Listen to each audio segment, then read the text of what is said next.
Good morning and welcome to the start of another week as I'm sipping my cat cup. I really enjoyed my little feline friends during lockdown and these days afterwards. This week, of course, I'm affected, as probably you are, through our news and the death of George Floyd and the ramifications of that in the USA and also around the world, where people want to say no to racism.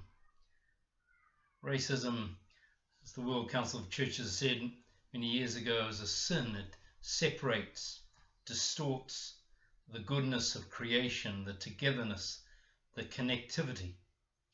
And that blatant kneeling and suffocating of a man on the ground that we saw, terrible, absolutely terrible. To watch something like that, and the fellow with his hand in his pocket, so banal, was very sobering.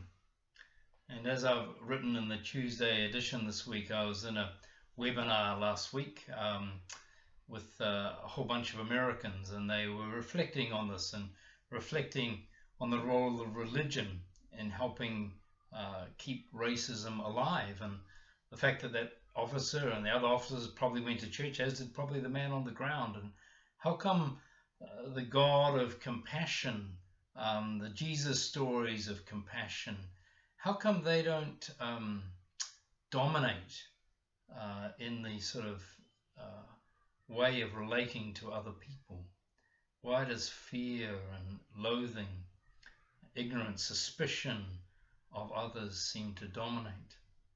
And it's those causes of racism are very deep and very real. So I've been thinking about this, as you have probably over this long Queen's Birthday weekend. I'm also very aware that we're gathering for in-person worship on Sunday, and that'll be a little bit different, and you'll see all the ins and outs of that, and able to keep physical distancing for those who wish to have distancing, and also non-distancing for those who want non-distancing.